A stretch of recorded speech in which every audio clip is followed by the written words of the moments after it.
Good morning, everybody. And I'm so proud to be joined by Senator Cantwell, our ranking, I'm so proud to be joined by Senator Cantwell, our ranking member on the Commerce Committee, and Ben Ray Lujan, who's a member of the Commerce Committee and also head of a subcommittee on the Agriculture Committee dealing with food and prices. And I thank all of you. This is a very distinguished panel who has a lot of expertise in this area, and we thank you for coming here. Many of you traveled from far away to be here and help inform Congress, the Senate, and the public about what we can do to get these food prices and the household good prices down. Now, this roundtable is our latest event in Senate Democrats' lower cost initiative. This initiative that's going to continue throughout this year, not only because we feel it's important, but more importantly, the American people feel it's important. In Trump's America, families are being crushed in every direction. And today, we're focused on food prices and household costs. But of course, last month we focused on housing, and you'll see us focusing on other issues in the months to come. But families facing rising household costs, while deep cuts to SNAP and other basic supports are making it harder to afford things that families need most, every trip to the grocery store is a reminder that food prices are still too high. Now, what did Trump promise when he ran for office? He promised that if elected, he said, quote, grocery prices will come tumbling down. Those are his words. That's his words. Well, on Tuesday during the State of the Union, the president assured that costs are coming down. He's simply lying to the American people when it comes to food costs and household costs. Prices are up, up, up. Beef up 16.4%. Coffee up 19.8% since last year. And this past year has been nothing but full of broken promises about food prices, household goods prices from Trump, and prices in general. He calls the whole thing on affordability a hoax. What an insult to a family that can't afford to adequately feed their children. Got to curb myself. What an insult. I was going to use an adjective that began with F. I won't. Instead of real relief for working people, what did Trump give us? A chaotic trade war that only raised prices for families. It devastated farmers. It devastated ranchers. It hurt small businesses like grocers and restaurants. I've been all across New York talking to restaurateurs who are having big trouble in both ways. In one way that they can't afford some of the stuff they need, and in the other, since their customers have less money, they're showing up less at these restaurants. He's doing nothing to stop the corporate monopolies that are undercutting farmers and ranchers and raising prices for consumers. The corporate monopolies have pushed farmers and small businesses to bankruptcy and crushed rural communities. We'll hear more about that from Maria and Ben. Instead of picking up the bipartisan work begun under the Biden and Obama administrations to fight this decade-long trends, the Trump administration's policies actively encourage monopolies. They like monopolies. They like the big shots, often for the corrupt reason that these people give them all kinds of campaign contributions and even shares in their own businesses, self-enriching them. Now, the Trump administration's policies have actively encouraged monopolies. Today's roundtable is about understanding the forces driving up food prices and household costs and what Congress can now do to fix the damage and build a fairer and more competitive food system. We'll hear from experts. This is a great panel. Those of you who know this area know what a fabulous panel this is. Those of you who don't will learn it soon. We're going to hear from experts, advocates, workers, farmers, small business owners about what they're seeing on the ground and what we should do to deliver change. And as part of this roundtable, we are releasing a report today, Trump's Broken Promises Devastating America's Farmers and Working Families. In each area we cover, we're putting out a Broken Promises report. The one, you may have read the one we've done on housing last month. I'm grateful to my colleagues for their leadership and partnership on this issue and for joining this important conversation. Particular thanks to Senators Cantwell and Lujan for for leading the discussion today and for doing so much in these areas. And with that, I want to turn it over to Senator Cantwell for her opening remarks. Thank you, Leader Schumer, and thank you for convening this roundtable and focusing on the rising costs that Americans are having to pay and how it affects them and their households and affects our economy overall. I'm so glad to be joined by our colleague, Senator Ben Ray Lujan from New Mexico, who is a great member of the Commerce Committee and fights on many of these issues, but particularly on broadband affordability. This is a subject we could spend all day here just picking the subject. Why the Republican policies have made broadband more expensive. We could talk about PBMs, about how they don't want to rein in the bad practices of PBMs. We could talk about fuel costs and how they don't want to properly police fuel markets. We could talk about, and one of my favorite issues of late is how much the larger monopolies are putting more and more sports content behind paywalls, literally making it harder for Americans to just access what their regional, local team was doing and playing, and obviously undermining the very flow of revenue that local journalism depends on that helps us create perfect information. So by ignoring these things, the Republicans, basically, as my colleague Senator Schumer just said, don't want to police the markets. In the Commerce Committee, we try very hard to pass legislation that does just that. And in addition, they try to neuter the very agencies that also are responsible for policing the markets. But because we have so many people here from rural America, I want to talk specifically about our nation's food supply and about the family farm, how consolidation and reduced competition in farming and in the grocery business leads directly to higher prices for consumers. This is important, I believe, because competition is vital to keeping prices affordable for consumers, and American farmers and ranchers are under extreme financial strain. The average farm operating loan size increased by 30% in 2025, and USDA estimates that farm debt will rise to a record of more than $620 billion in 2026. So right there, we should just grasp, if we want to try to make food more affordable, the fact that we have less and less people providing it is a real issue. Unfortunately, the story doesn't end just there. The Farm Bureau recently reported that over 300 farms filed for bankruptcy in 2025.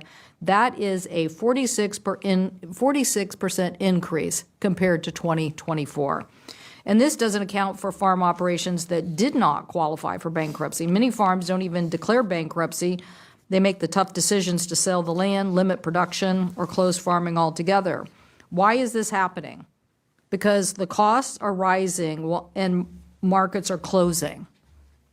Costs are rising, and if you don't do anything to police the big meat packing places that rise the cost of beef by having a monopoly, if you don't do anything to talk about the options to open in markets, the cost of tariffs, one of the largest input for farmers is fertilizer. 4 companies control 61% of nitrogen, 75% of phosphate, 82% of potash markets, meaning just 4 companies dominate the U.S. fertilizer supply market. Wheat growers from my state have told me they faced an estimated excess of $40 to $100 million annually from these fertilizer prices. Farmers do not have the margins to buy new equipment, so they face higher costs and keep aging equipment running. Cash rents and farm values are at a record high as a result. Interest expenses are expected to reach a record $33 billion in 2026. So these people are getting hit every which way. All of this on top of a trade war, shutting down and threatening export markets. I hear from producers of my state, which is a big ag state, and the big exporters like markets like China and even British Columbia for potatoes are essentially gone. And now what's happening, which I don't think most people realize, is the world of competition has changed. You know, it used to be we could compete in these Asian markets, but now what's happened is China and India, I just met with the potato growers yesterday, China and India are now in the potato business, and guess where they're going? They're going to Vietnam and to Colombia and Singapore, and the competition from them is growing. All while President Trump is taking us and putting us on the sidelines. So This is unsustainable. Family farms cannot experience significant cost increase to their operations and at the same time lose some of their best customers. That is why we have seen 3,700 farms close in the state of Washington from 2017 to 2022, and more than 2 farms per day. That's more than 2 farms per day. Nationally, 140,000 farms were lost during the same period. An estimated 20,000 farms shut down over the last 2 years. So we have to do more. I want to say, though, that consolidation also affects the food industry. In groceries, the FTC studied grocery mergers in 2012 and found that mergers do not lower grocery prices. And as a result, you're paying higher prices if you are the consumer. In Washington state, the proposed grocery merger between Alberts and Kroger's would have raised grocery prices for consumers by 5% in Albertsons stores and 8% in Kroger stores. This would have resulted in my state consumers paying around $800 million more in higher grocery prices. Thankfully, the merger was blocked by the Washington Attorney General and the FTC. And I will note that in all of this information, the Kroger people even admitted, yes, we've raised these prices and we kept them high. Why? Because we could. It was just astounding. This is why we need a strong antitrust enforcer at the FTC to protect our markets from unlawful mergers and monopolies that drive up prices for consumers, including farmers. And I'm glad to see that antitrust and consumer experts, labor leaders, farm cattle ranchers, and others are speaking about this, but it just barely scratches the surface. We live in this information age and people are taking advantage. It's time for our Republican Senate colleagues to stand up and do something about this. You can take the president for whatever. He doesn't care. But now it's time to find out whether our Republican colleagues care about these farm communities that they represent. And I obviously want to continue to fight to get refunds for tariffs for the manufacturers that also impact consumer pricing. Thank you, Mr. Chair. Senator Lujan. Leader Schumer, thank you for bringing us together today. Ranking Member Cantwell as well, for all the work that you do day in and day out. Look, to sum this up, American families are struggling to put food on the table. That's what this comes down to. I also want to recognize the work that was done in the release of the document that Leader Schumer announced today, recognizing the negative impact of farmers and ranchers as well. Because we need to recognize who's getting hurt here across the country. In rural parts of America, our producers are hurting. The cost of fertilizer, I mean, heck, I don't know if anyone in this room has a tractor to work on. I do. You can't afford the parts if you can find them. You can't get a new one.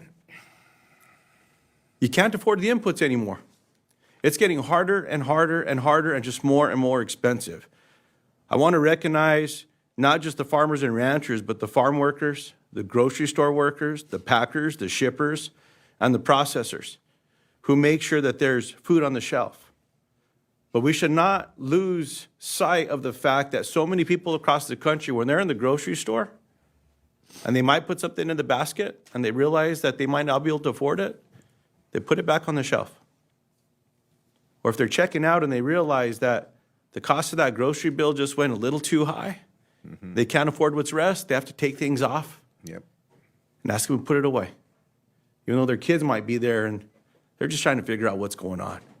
This president doesn't care. And look, in a country with the abundance that we have in the United States of America, making people hungrier is a policy choice from this administration. It's not inevitable.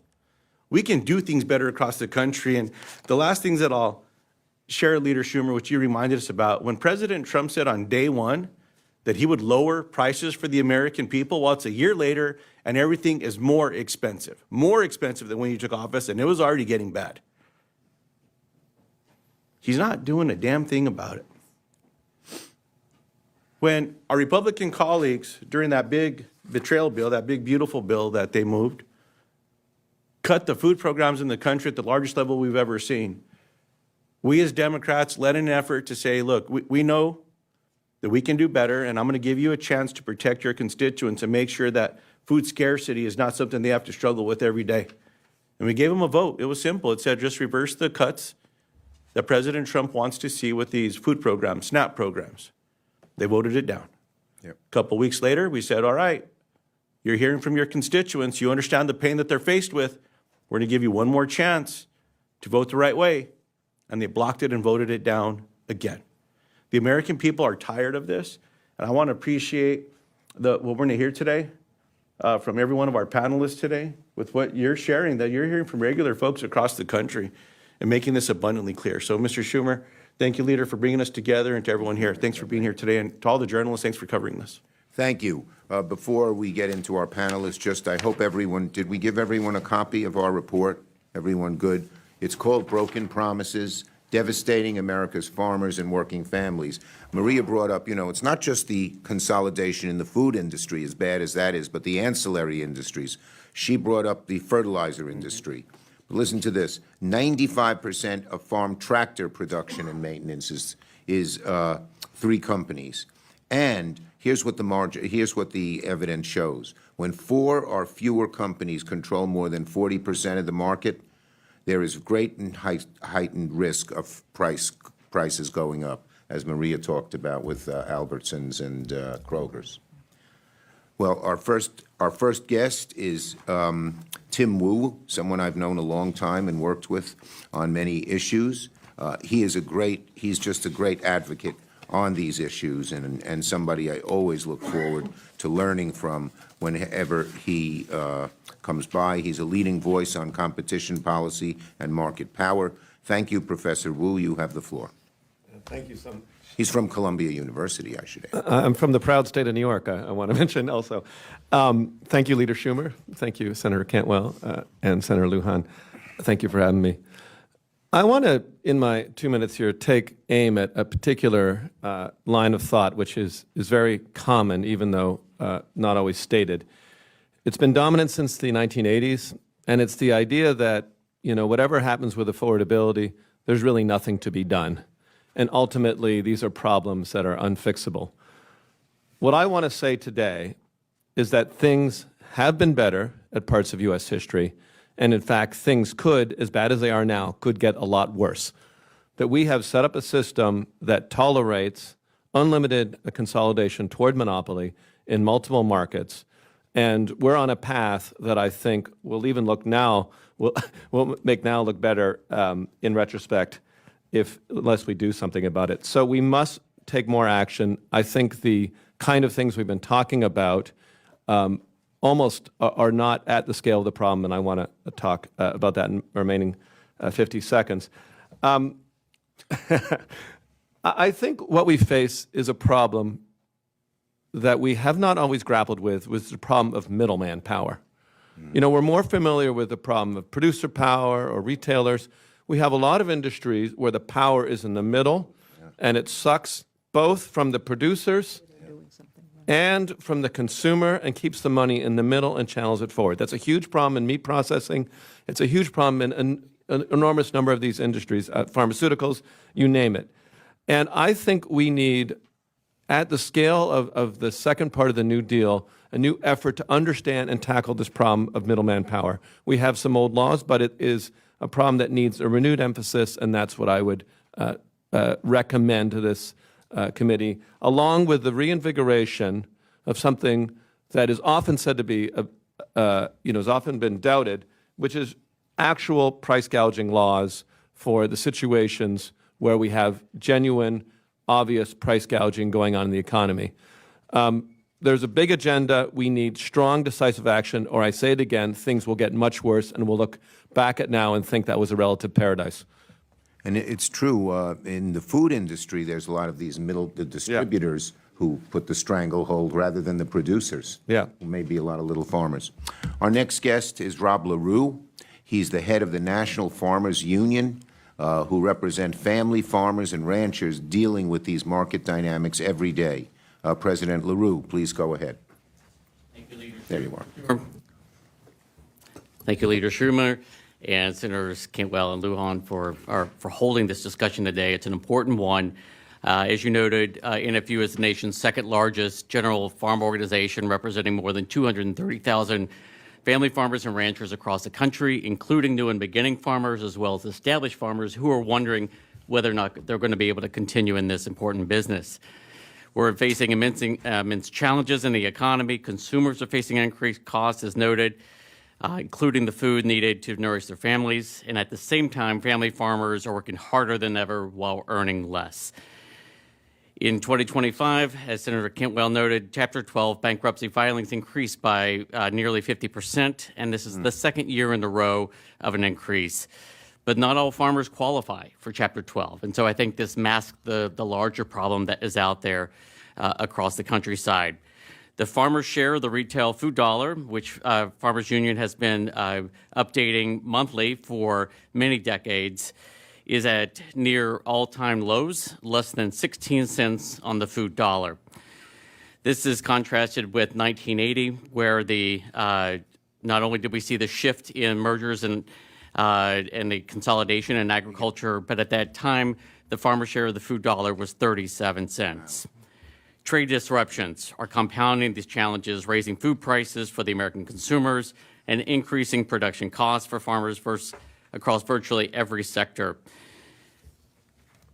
Farmers need immediate relief, much like consumers do, and we need long-term structural reforms to farm policy to restore the financial viability of our farms and fair prices for everyone. Since we were founded in 1902, at a time when the first antitrust laws were put into effect, and many of our farmers worked to put those into effect, we continue today to fight through our Fairness for Farmers campaign, asking the federal government to more vigorously enforce our antitrust and pro-competition laws. We need to pair anti-monopoly efforts with policies that create new markets and opportunities for family farmers to reverse this cycle of depressed commodity prices. We must ensure everyone can access and afford to put food on a table. Ultimately, as farmers, we grow food in order to feed people. NFU has and will continue to advocate for the important programs like SNAP, WIC, and other food assistance programs.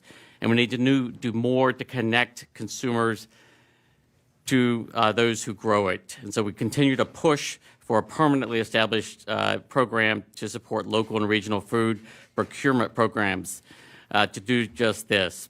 Thank you again for convening this important discussion. Look forward to the continuing talk. Thank you for your excellent suggestions. Next, we'll hear from Michael Kadish, who has deep experience in antitrust enforcement and competition policy. He's from the Nakawati law firm. Mr. Kadish. Thank you, Senator, and thank you, Senator Cantwell and Senator Lujan, for having me here. Turn on your mic. Yeah. Some monopolist is interfering with it.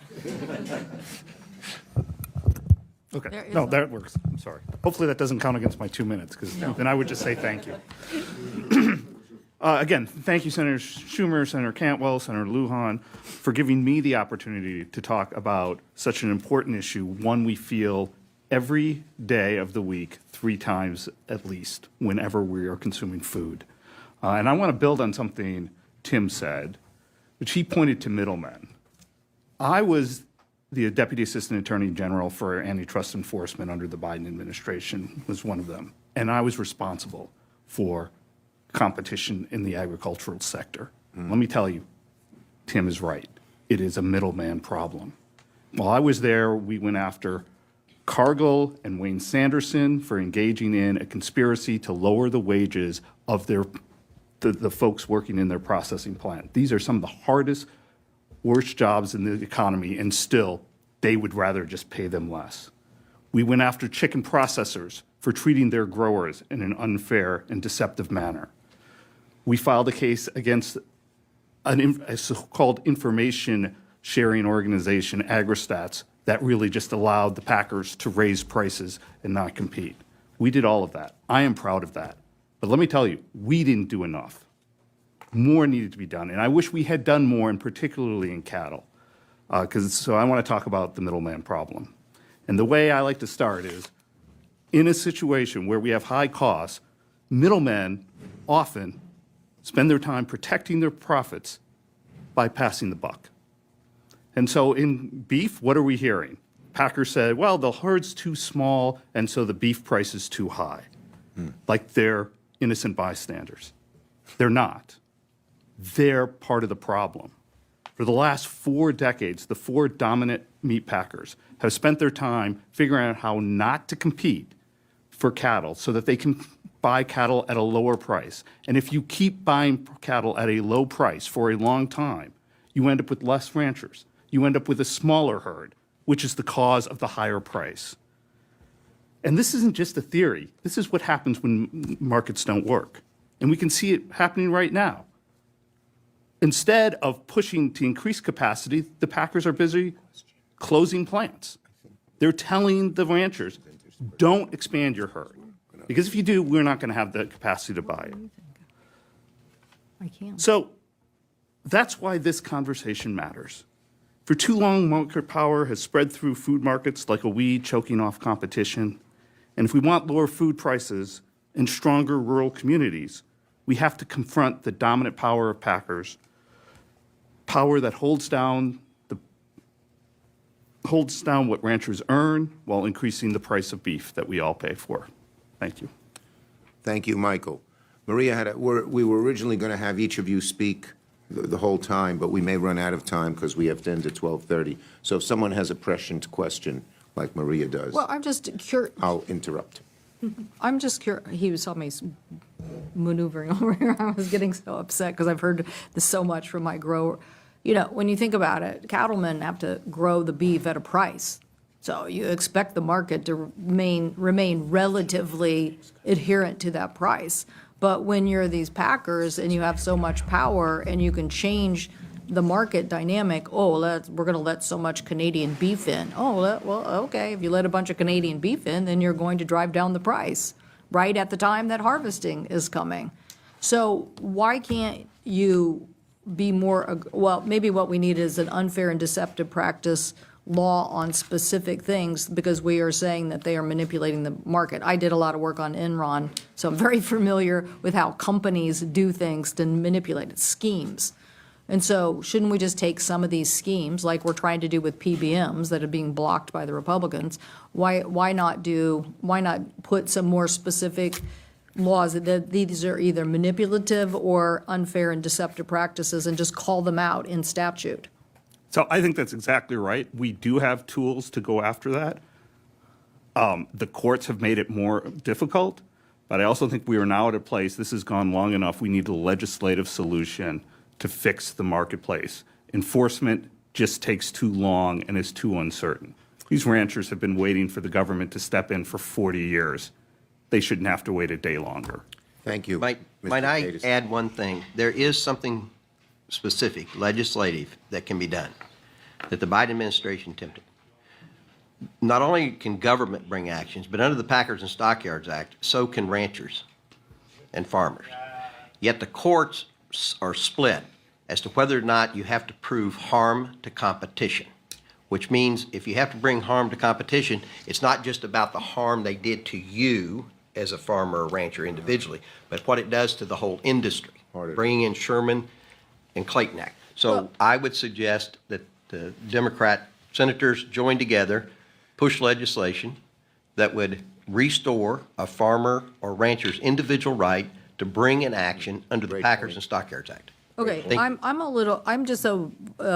we faced this with gas prices for a long time too, and the manipulation laws that were originally on the books at the SEC, people described them as a little acorn that grew into a mighty oak. And again, that is what we have used on, energy markets of late.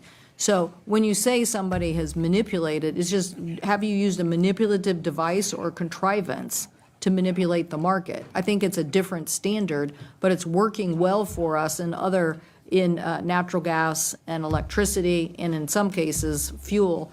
But I think we should try that standard because it's easier to prove, and the Enron case was so crazy, like they came up with scheme after scheme.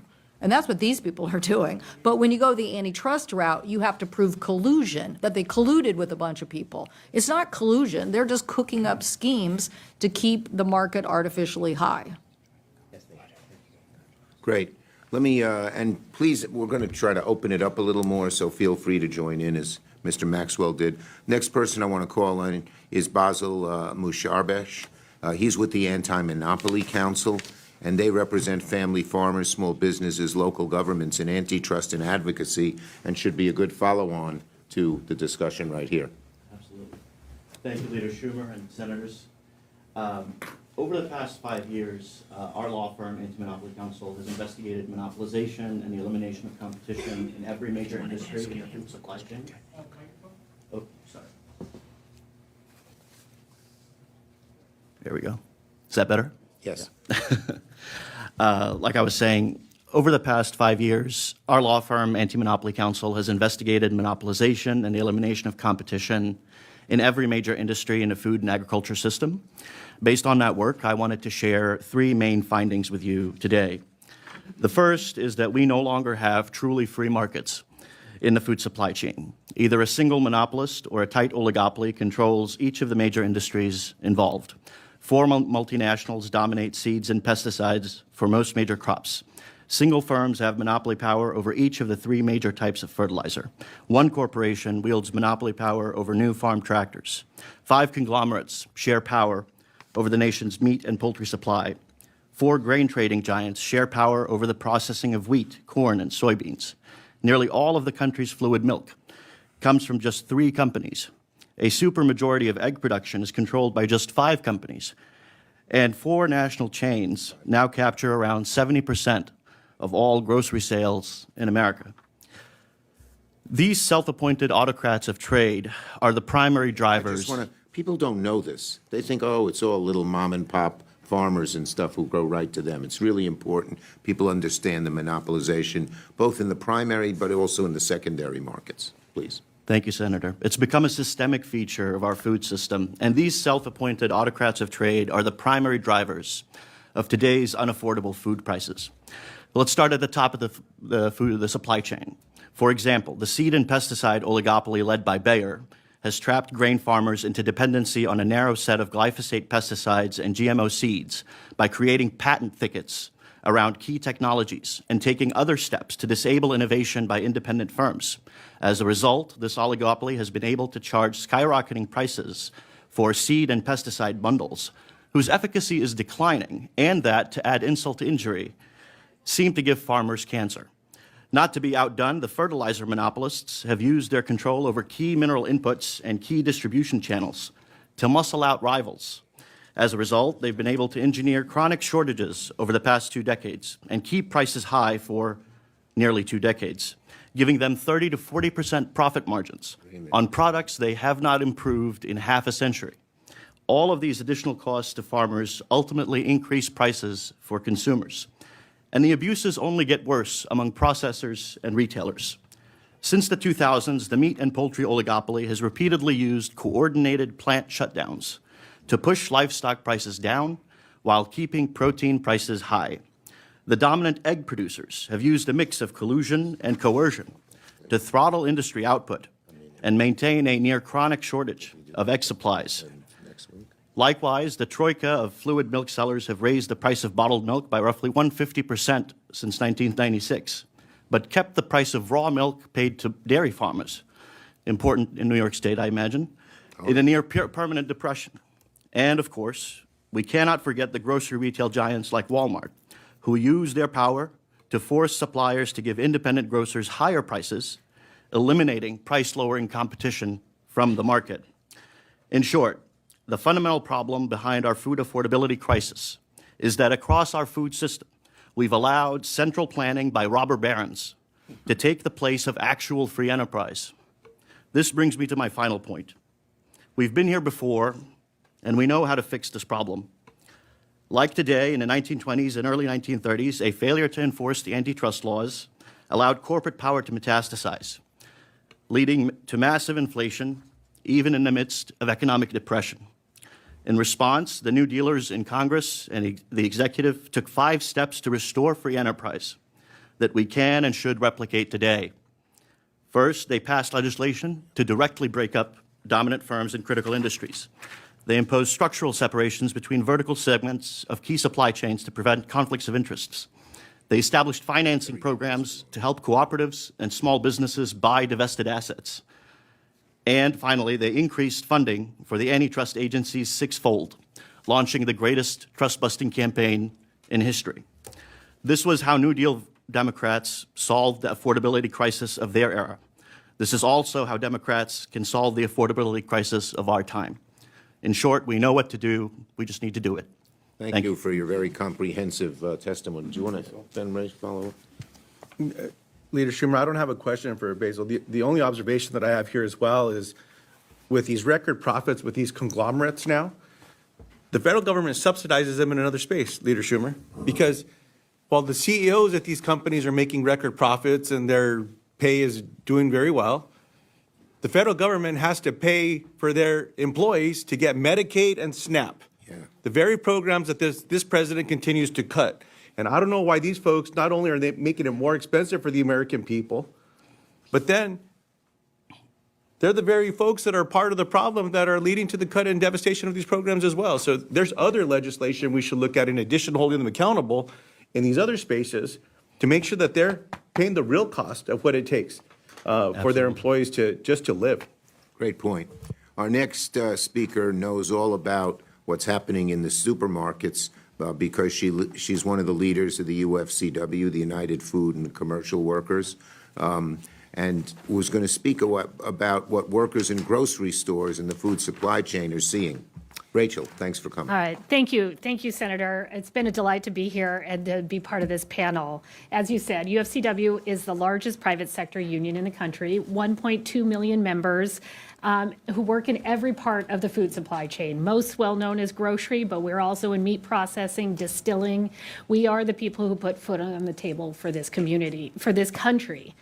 And I want to talk about looming high grocery prices and what we can do to protect consumers and the workers in grocery, because prices are rising, despite what some people might say, up 30% since 2020, for reasons, some supply chain, some not. And what we haven't seen is those increased prices being passed on in higher wages for workers or lower prices for consumers.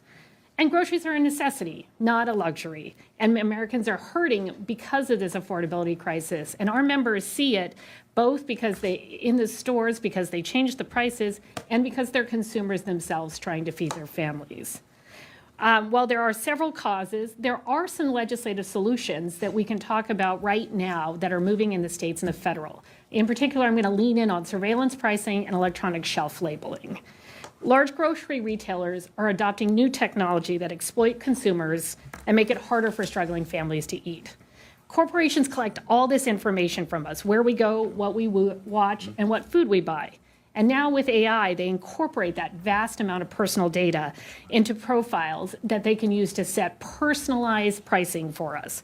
A store can calculate what your maximum pain point is and then reflect that using that electronic shelf label on there, which kind of operate like our LED prices on gas, right? They can change that in real time and remotely. And to add insult to injury, for us, ESLs are a threat to the livelihood of grocery store workers. That's a job. Price managers change the stickers on the labels and on the products. So this technology is threatening the actual work of skilled grocery workers. And we know it's happening. We've seen it in these large chains that everyone's been talking about today. Our employer, Kroger, has deployed it. Walmart is planning to deploy it in 2,000 stores by the end of this year. If companies can treat groceries like an Uber ride, then legislators must regulate this. Banning surveillance pricing alone without tackling the technology that makes them able to do it so fast, electronic shelf labeling, doesn't do the whole problem. And so that's why we want to combine those together and suggest, and we're committed to being behind it. So UFCW has launched a national campaign to stop corporations from changing prices in front of it. And we're proud to work with elected officials from state and federal level to address this issue. There is a federal bill here in Congress, the Stop Price Gouging in Grocery Stores Act, led by Senator Lujan himself, that would prohibit price gouging in retail food, surveillance pricing, and would ban those ESLs. Ms. Lyons, just real quick, surveillance pricing is something that a lot of folks don't know that it's happening. But can you just briefly touch on how quickly the prices change? If you went to the store and then I went to the store and someone came after us, we might all pay different for the same product. Is that? That's exactly it. Yeah. They can see there's cameras in every store. They see you coming in. They match against your customer profile and what they know about you. They know you're coming in at the end of the day and you're a new parent. That diaper is going to be a little more expensive because they know you're desperate and you cannot walk out with diapers that day. And you're not talking about the paper label that's on there. No. It's when they replace it and they can change the pricing on the fly, similar to what happens to everyone across the country on social media, for example. If they're using one of the online purchasing, we could all be paying different prices just based on all of the research data that they're using to manipulate what's happening before our eyes. Right. You and I pay different prices in the store. We pay different prices than someone who's getting it delivered, someone who's buying it with a SNAP check, someone who is buying it using a customer loyalty card. Yes, they have the technology, and profit is the motive. So why wouldn't they use it to just get the most out of everybody? And that's why we think that Congress should work with, pass your bill, honestly, and also their state efforts as well. 7 states have already introduced bills on this, because we think unless you take action on this, and at the beginning, it's like the early days of the internet. Let's put guardrails up so that we can make sure that we are all paying the same price, and then we address this rising cost of groceries and the affordability crisis that our workers are seeing today. Thank you, Rachel. And we've been joined by Peter Welch, who comes from an agricultural state of Vermont. And feel free to chime in. We're trying to have a. But our next speaker is Lee Hepner. He's been engaged in antitrust and competition areas with consumers. So, Lee, fire away. And he comes from a more conservative perspective, but still, if you're a true conservative, you want competition and you want strong antitrust, right? Is that fair to say? I'm not sure I come from a more conservative or liberal position, but but Senator, I appreciate the introduction regardless. Thank you. I am from San Francisco. Well, that undoes what I said. Leader Schumer, Senator Cantwell, Senator Lujan, and Senator Welch, thank you so much for convening this important conversation.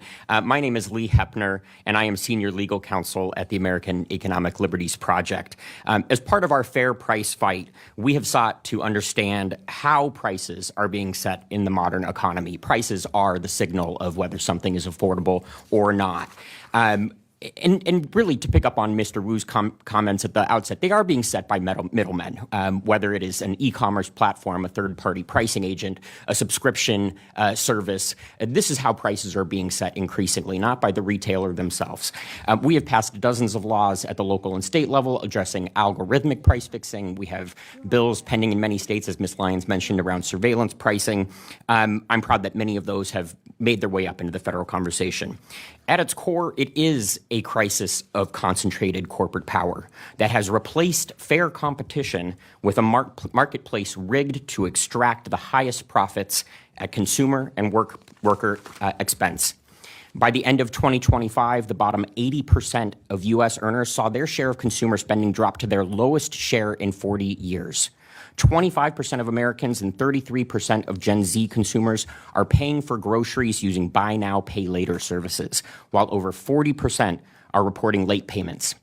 Subscription services have become pervasive. This is household costs, after all, and disconnected from value. Prices doubled over the past decade on services like Netflix. 83% of Americans watch streaming services. Only 44% say they are worth the cost, a problem that is increasingly salient in the context of a potential Warner Brothers acquisition. Meanwhile, profits in the real or non-financial markets are hovering at a historic high. In short, Americans are producing more, but corporations are capturing an increasing portion of the gains. People are being squeezed. Yeah. For much of the retail economy, it was the price tag that communicated the fixed public price to all consumers. Today, online prices and digital price tags are capable of changing prices every 10 seconds, as Ms. Lyons was mentioning. It's not just the price tag itself, but it is the behavior that it facilitates, whether it is discriminatory pricing, dynamic pricing where prices change very quickly. A study of Instacart last year was observing that prices were changing for different consumers, whether based on their personal information or just scattershot sending prices into the market.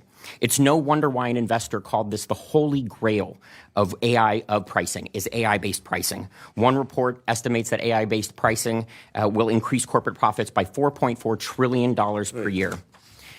Where prices are no longer fixed and uniform, the retail economy increasingly feels like gambling.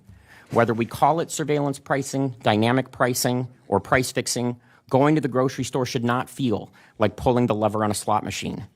And the pathway to competitive pricing, which is key to bringing prices down, requires prices to be predictable and transparent in the first place.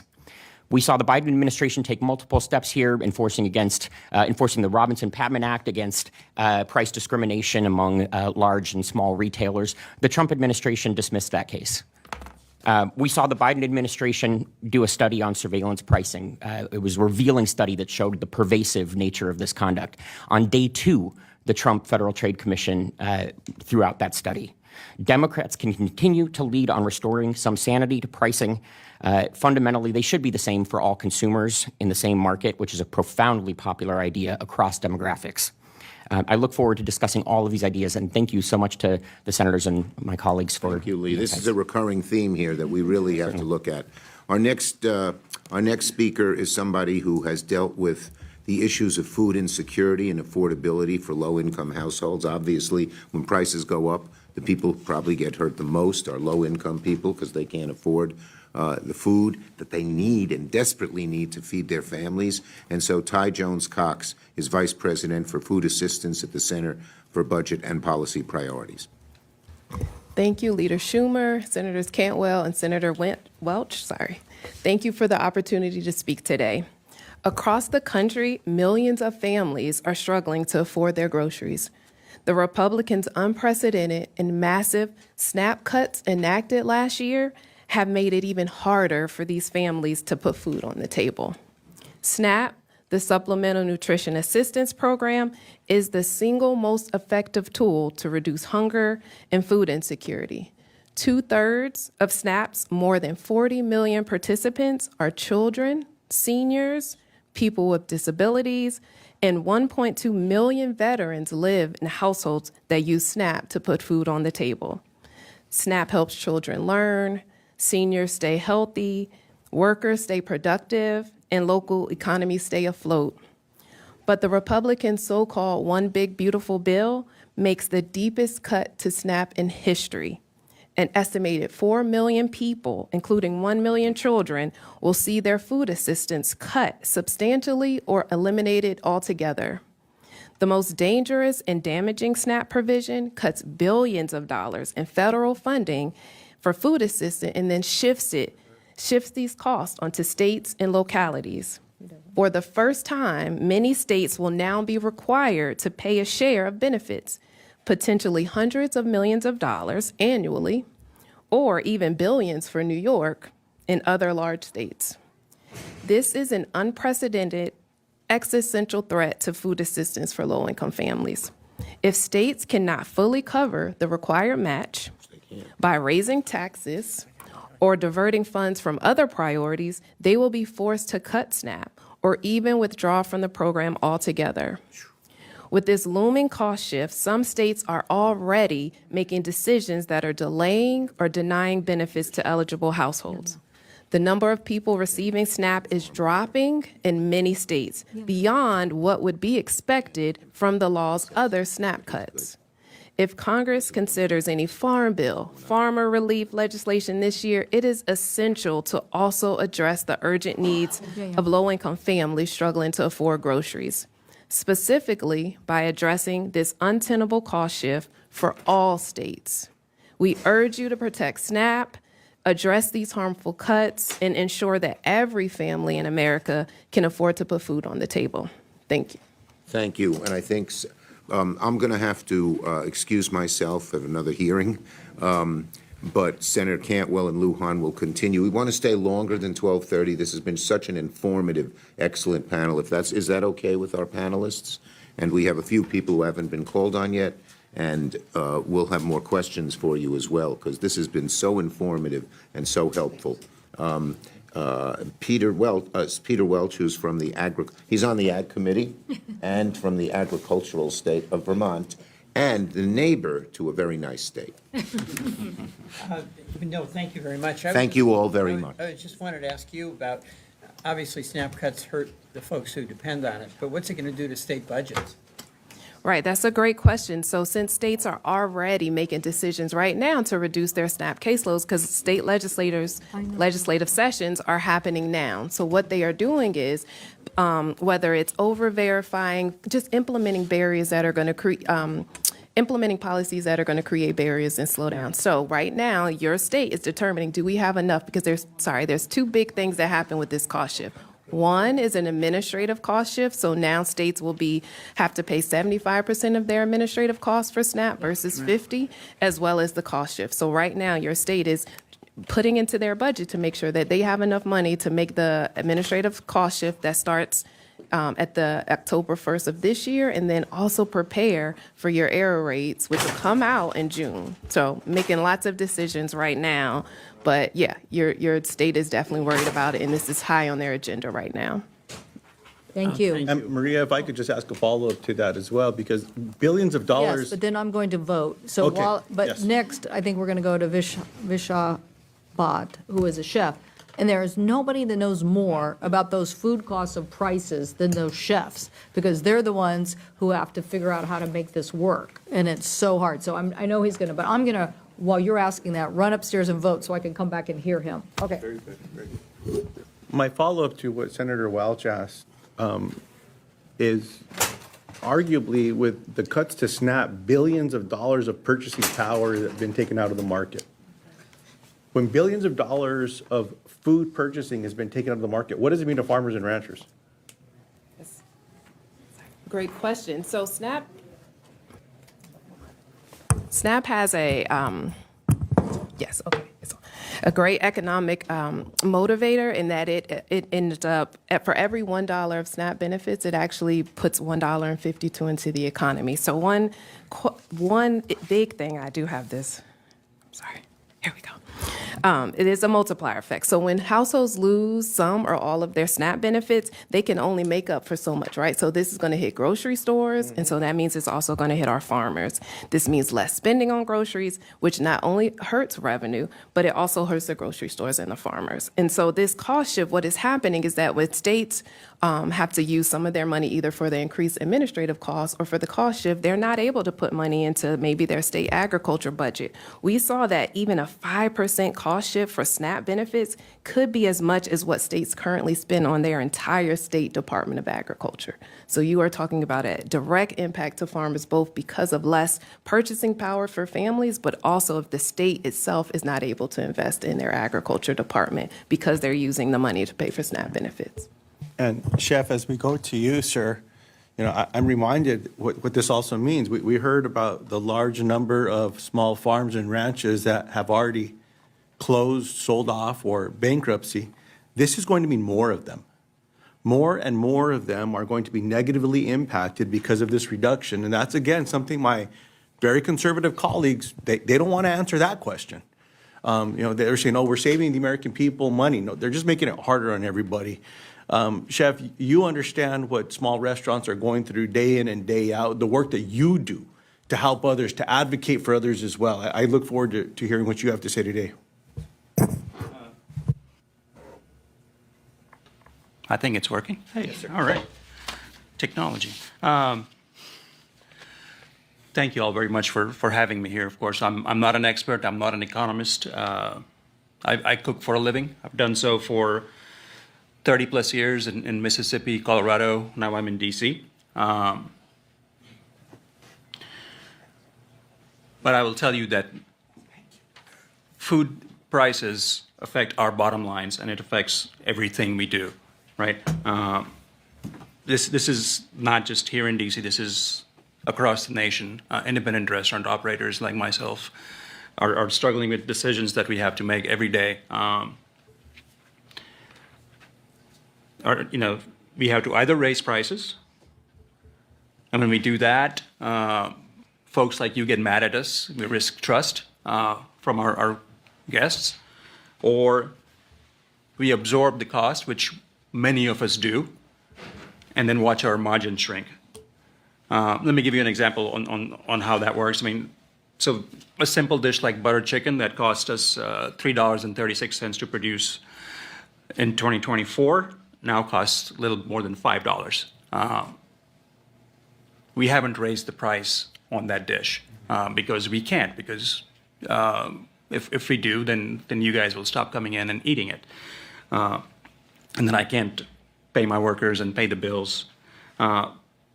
So these are pressures that ripple through every decision we have to make. Do we decrease portion size? Do we ask our staff to do more work for less money, or pay them the same, but now they're doing more work? How do we, do we cut our staff? All of those decisions, they're terrible choices. There are no good choices to be made here. And this, of course, impacts workers, right? When the food cost rises,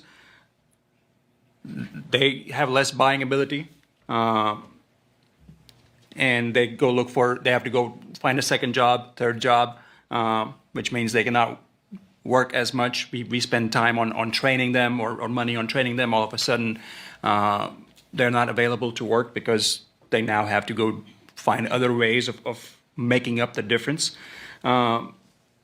And so what we do at independent restaurants, it's sort of woven across, communities everywhere. We are a major employer. Independent restaurants employ more than 11 million people. So we are a big private sector, probably the second largest private sector employer. And it's also the place, I mean, if you just think back, private and small restaurants are where most people get their first jobs.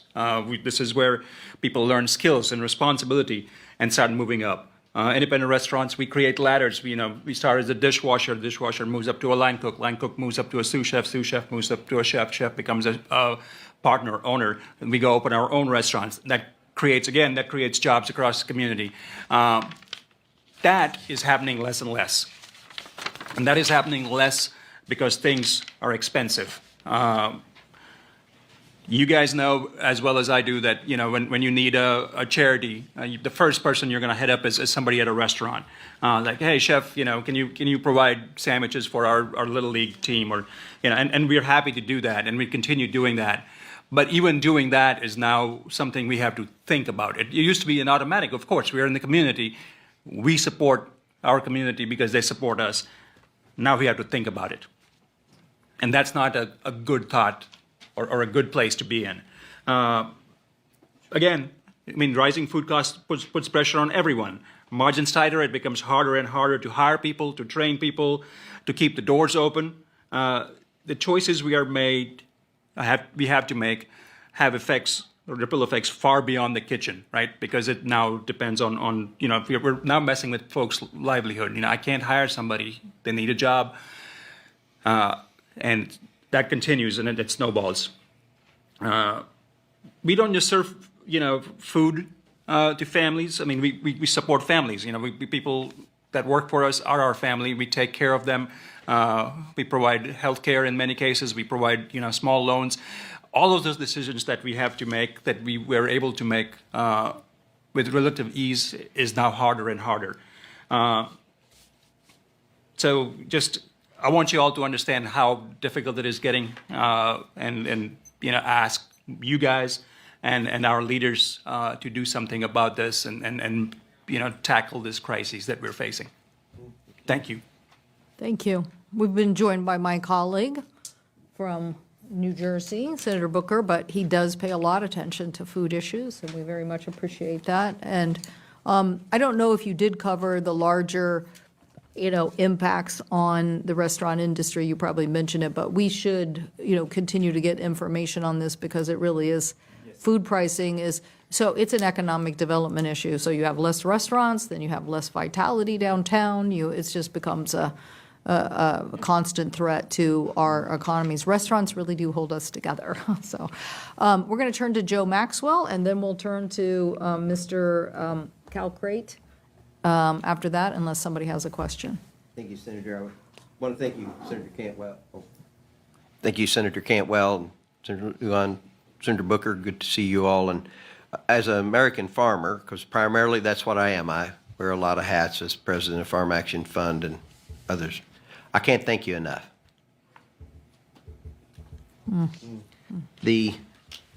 Today, 63 farmers will go out of business.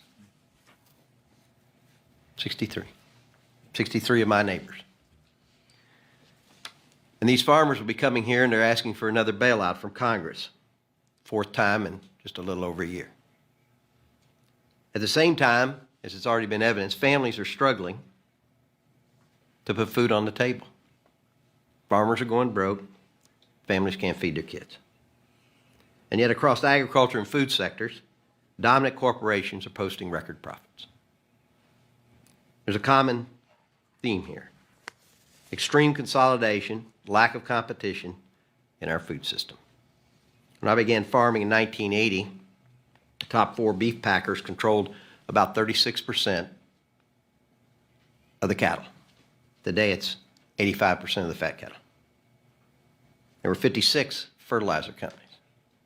Today there's 3 dominant ones, maybe a 4th one. What does it look like on the ground? What happens? How take these numbers and what does it feel like in the market? I'm going to use, they use supply chain disruptions to gouge the consumer and take advantage of the farmer at the farm gate. 3 examples. Avian flu. Egg prices surged 300%. Corporate profits rose tenfold. Production had only fallen 7%, and cost only rose modestly. No competitors increased supply, so consumers took it at the grocery store. Fire, they screamed, when a Kansas packing plant was idled, representing 6% of cattle, of the capacity for kill. Dominant firms rushed and pushed cattle prices down, told the farmers, we don't need your cattle. And then told the consumers, oh, there's been a fire, we got to charge you more. It produced the largest farm to retail spread in America's history. Natural gas prices up, fertilizer companies screamed, as much 200% margins increase. Their profits increased 5 to 7-fold. Fertilizer companies themselves acknowledged at the time in filings with the SEC that a large share of their pricing is not tied to their cost, but how much a farmer gets paid. The more bailout money you give the farmers, the more the input companies are going to charge. That's how monopoly power works. That's the results. We also need to confront the role of commodity checkoff programs because we didn't get here overnight. It was policy. Policy will get us out, but we can't make policy changes here because of something called the commodity checkoff programs. These programs were created to support farmers, but today a large share of mandatory farmer funds flows into marketing and policy, influencing the Congress. They primarily benefit the processors and dominant firms. When trade and lobbying groups come into the Capitol claiming they represent farmers, ask them if they represent the industry, and they usually say yes. The ROI is the industry. That means it's not the farmer, folks. For more than 4 decades, both parties have actually allowed the sliding towards monopoly control. As a young economic major, I learned that markets keep prices fair only when there's competition, and there is no competition. The good news is not inevitable. We got here through policy change. We can get back where we need to be with policy change. I really appreciate Leader Schumer, who's no longer here, and his leadership, and Senators, I appreciate yours. I see this roundtable as a true opportunity to restore farmers and families what they need the most, and that's competition in the market. But can you, I'm sorry. No, please, Senator Booker. First of all, thank you, Senator. Senator Lujan has always been taking care of me, and you need a big brother, even though he'll remind me I'm older than him. I cannot tell you how much the checkoff program pisses me off. and how you have educated me over the years to how awful it is. Can you just give some examples about like the absurdity of having the checkoff program used against the interest of farmers, independent family farmers? Can you just like point out the absurdity of that? And for the consumer, then it obviously drives up prices. I'm going to use one that impacts cattle producers. The National Cattlemen's Beef Association gets almost 70% of their budget from checkoff funds. We have a small cattle herd, as already been described today. We need to restore it. One of the best ways to stabilize the market for domestic production is to restore mandatory country of origin labeling for beef. Those cowboy hats that walk this hall for NCBA will oppose it.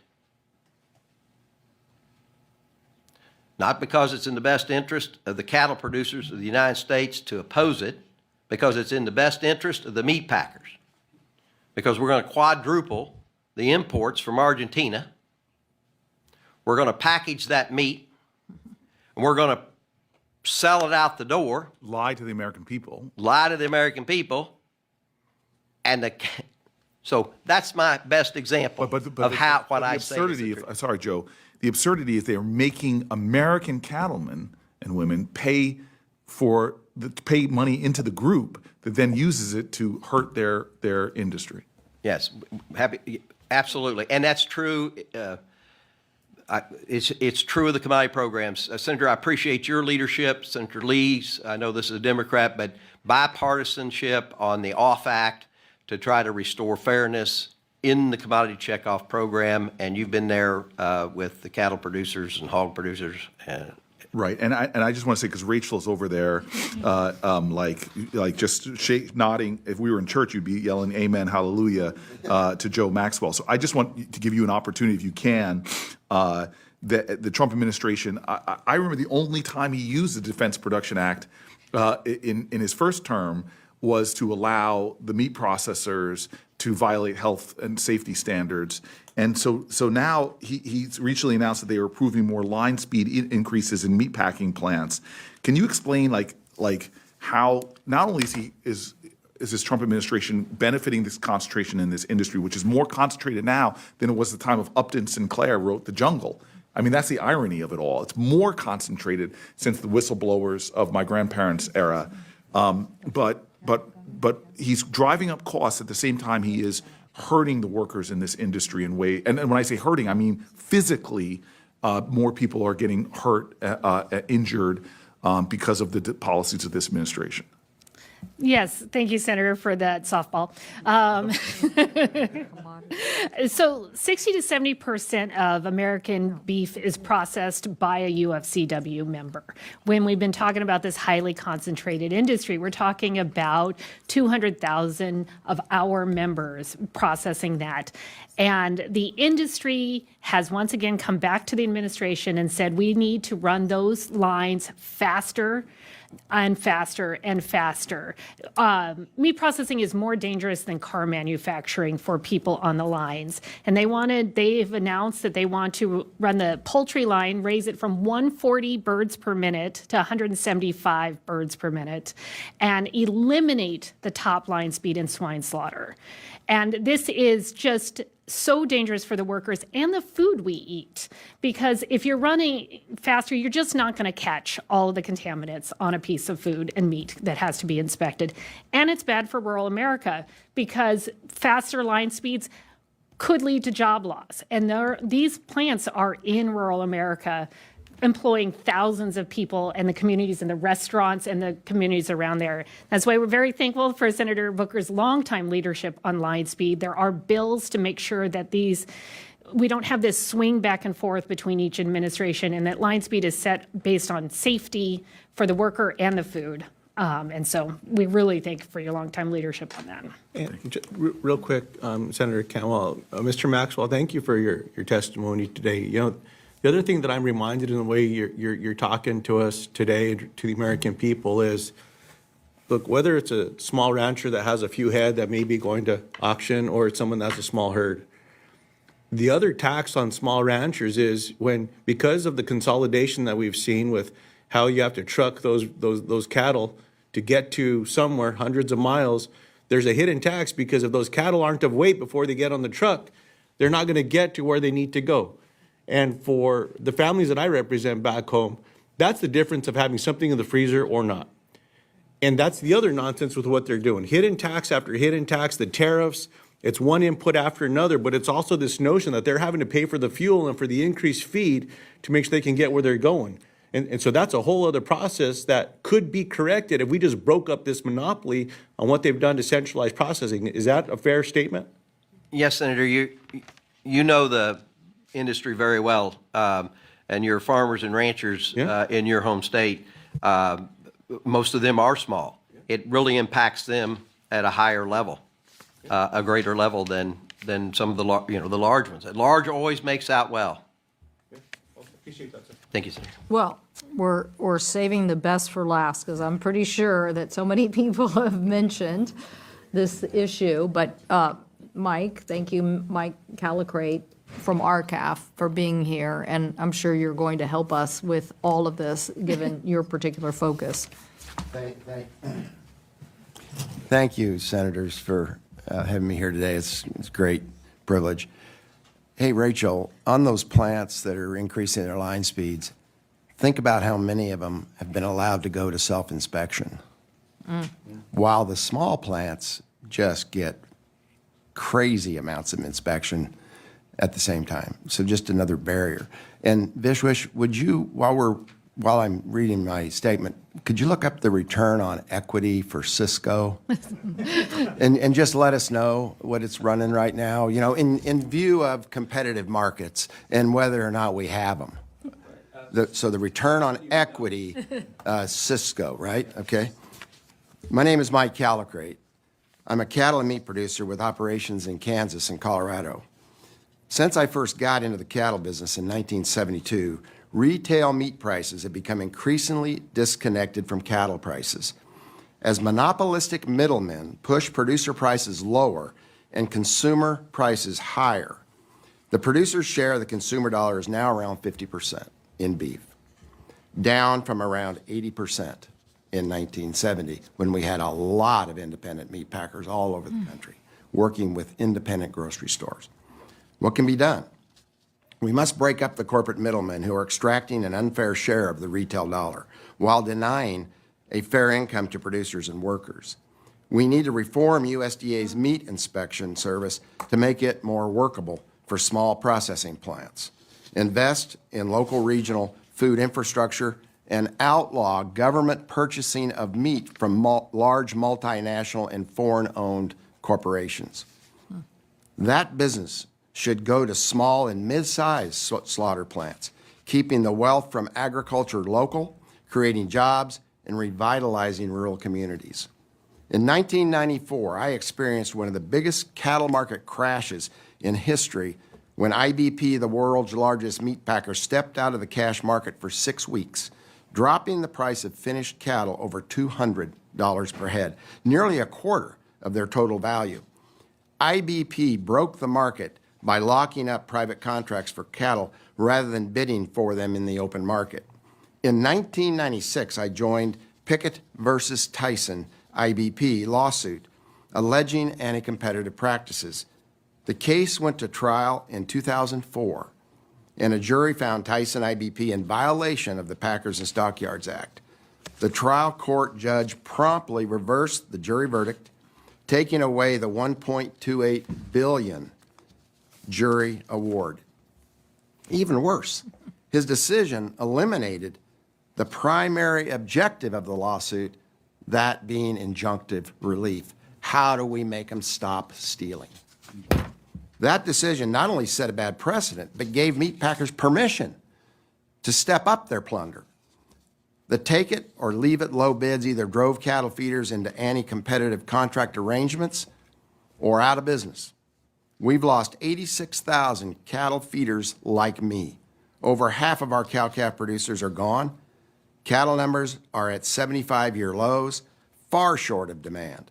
We're now relying on imports at a time when dietary guidelines are re-emphasizing high-quality protein. Rather than exit the cattle business, I decided to sell meat instead of livestock, opening Ranch Foods Direct in 2000. In 2010, we opened an on-farm USDA slaughter facility, providing custom processing and carcasses for 2 retail locations in Colorado Springs and several wholesale accounts. Nearly all of our wholesale and restaurant business has been lost to COVID and big food service, Cisco. Small plants like mine need fair food policy. Small processors have essentially no access to wholesale markets due to unfair advantages and predatory practices of big food companies. Walmart's ownership of a new Nebraska slaughter plant is the ultimate combination of the concentration and vertical integration we have long feared. It's past time to enforce antitrust laws and break up the meat monopolies like Congress did in the 1920s. Otherwise, consumer prices will remain disconnected from prices paid to producers and will likely keep rising. Thank you. Thank you so much. That was an excellent summary on this particular issue that we've talked about. I don't know if my colleagues have any other questions that they want to bring up at this point, Senator Lujan. You know, I did want to ask Mike on this issue. Why do you think we haven't made more? Do you think the complexity is in these legal frameworks, as we were starting off with Tim and others talking about? Is it that we're not getting, you know, Michael, we're not getting the right legal framework to be successful? Or is it the power of these people here and the public not understanding who's really gouging them? I remember being on the governor's conference for beef in 1996, and we talked about Citizens United and just the pressure of big companies and lots of money making sure laws are passed and rules are written in their favor. So it's lobbying power. And the other thing is the courts. The courts have, in the case of the Pickett case, the problem with proving harm to competition and a rule of reason. Did they have a reason to use captive supplies to lower the market? Well, of course they did, because their competitors were doing it. And so there's been some terrible precedents set with particularly the Pickett versus IBP case. And so it makes people fearful to even use the Packers and Stockyards Act. We need those rules that we were talking about clear back before the first Trump term. We need those rules to be clarified, to do exactly what Joe just had said earlier. We shouldn't have to prove harm to the industry competition. It's a matter of fact, have you been injured by their illegal acts? And so we've got bad precedent, and we need Congress to step in and really force better rules to be written. And honestly, we cannot continue to allow secretaries of agriculture who have absolutely no intent of going against any of these big companies. We can't let them make their own rules. Congress has got to be more precise. And they also, after passing this important legislation, they have to be there when those rules are written, because the packers, the big retailers, the big tech companies, every one of them is at that table. But guess who's not? People like myself. Senator Lujan? Mike, I'm one of the questions I've received from folks back home where we were able to protect some of those smaller processing facilities, as hard as it is. There was already a shortage of inspectors to be able to get down there to make sure that you could operate, that you could run, that you could sell, that you could do those things as a small family business. But after Elon Musk and, you know, all this doging and people getting fired, it's hard to find an inspector anywhere now. Is that also one of the problems that we're seeing today? So under the argument of saving the American people money, they eliminate all the folks that should be there to help make sure that we can get this product to market, help small farmers, but then prices go up as well. So I've been under inspection for a long time, and I've seen it, some of the rules, some of the regulations, just some of the things like Alamanza, for example, what he did under previous administrations. And the whole system was designed to hurt small plants. How can an inspector go in there and find a reason to deny inspection? Whether it's the Humane Slaughter Act with you can't ever miss on the kill, or just a lot of other things like Legg was doing up in Montana, putting small plants out of business as an inspector. But we've never really had the leadership from the top that didn't work in my life. We've never had leadership from the top in the USDA that did not work for the big meat packers. And right now, today, we put all of this grant money into small plants during COVID after realizing they're the ones we should be investing in. They're the resilient ones. They're the ones that will serve community interests and state interests and consumer interests as well. And then we don't buy from them. Or we let them enter into an anti-competitive market where Cisco puts them out of every single restaurant that they're currently in, where school lunch no longer will buy from the local plants anymore, even though they're USDA inspected. And so we've had leadership like Almanza. Heck, he let rotten meat into the United States and then went to work for the guys that provided it, the Batista brothers with JBS. So why in the world would Vilsack buy from JBS and avoid plants like mine, who either sell our trim or go broke? And we are not taking care of these small plants. They need rescued right now. There's a small plant at Springfield, Missouri right now that's got $2.5 million worth of debt. They built that plant knowing that, we got to build local regional, and the end is near. Senators, can I wait? Oh, sorry. Go ahead, Michael. Thank you. Yes, Can I Tim. wait? I think everyone in this room would agree that more competition in the middle layer is extremely important. But and in the Biden administration, we took our strongest shot at trying to improve competition in this area. And the fact is, we need stronger laws and more resources. I just want to get back to that because we just say we're going to break this up. It's not going to work. We need stronger laws. We really need to differentiate in this country between the essential industries that provide some kind of essential product and need either heightened merger enforcement or heightened merger review standards or something like that, and the rest of the economy. And food is, the core example of an essential industry. And I also think, if competition isn't going to show up, at some point you need to be able to threaten price regulation. And that's something we've totally taken off the arsenal. He's like, we can never do this. This is also true in telecom. If you're not going to be able to threaten serious remedies like breakups or price regulation, all of this becomes kind of a conversation that no one hears about. So you need to have government have actual remedies like price regulation and actual capacity for breakups, or else all of this turns into a farce that people remember happened 10 years ago. Thank you. We're going to end this, but I did want to put, because it is important for us to also talk about what we are doing to strengthen the opportunity to, in a world of commoditization, helping. And so I think, Rob, you mentioned this issue of, so we in Washington State, obviously a big wheat state, but you'd be surprised that in the other part of the state, Skagit County, we've done a bread lab. That bread lab was about increasing the taste of bread product, and basically now every restaurant in Seattle wants this bread because we have increased the value of both on a protein level, a bunch of different things. And so was that you, Rob, who mentioned that we should be doing more to help in a world of lower price commodities add value to our agricultural products by growing more opportunities for them? Absolutely, and I would give a shout out to President Biden and his administration for a huge investment in building a linkage there for connecting consumers directly to those who are growing product, local food procurement. Unfortunately, at the beginning of the Trump administration, that was completely pulled back. And there is an effort now to kind of reestablish that, but there's no funding behind that.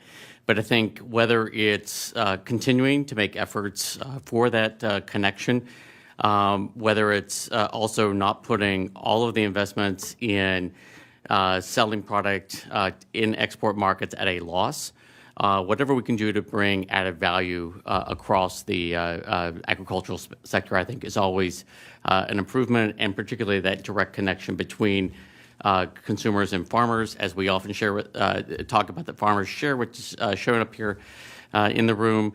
That number is always going to be higher, and a good quality product for the consumer. But that is a big opportunity. And then obviously using AI for good. Like if you can figure out, exactly how much water to use on every acre using AI and drive down the cost. So I want to, point out that we do want to grow the agricultural economy in ways that as the world competition increases, we're there with smart strategies. But clearly, you've given us unbelievable data and information today to take action on laws that we should draft and drop next week in where the shortcomings of existing statutes aren't just getting us there. As you've all said, we've already been through the legal process. It doesn't work for us fully, and let's get this job done and push our colleagues to help adopt them. So thank you all very much for a really, really inspiring session about our challenges and how we're going to meet them. Thank you. And thank you to my colleague, Senator Lujan, for co-chairing this with us, and Senator Schumer. Thank you.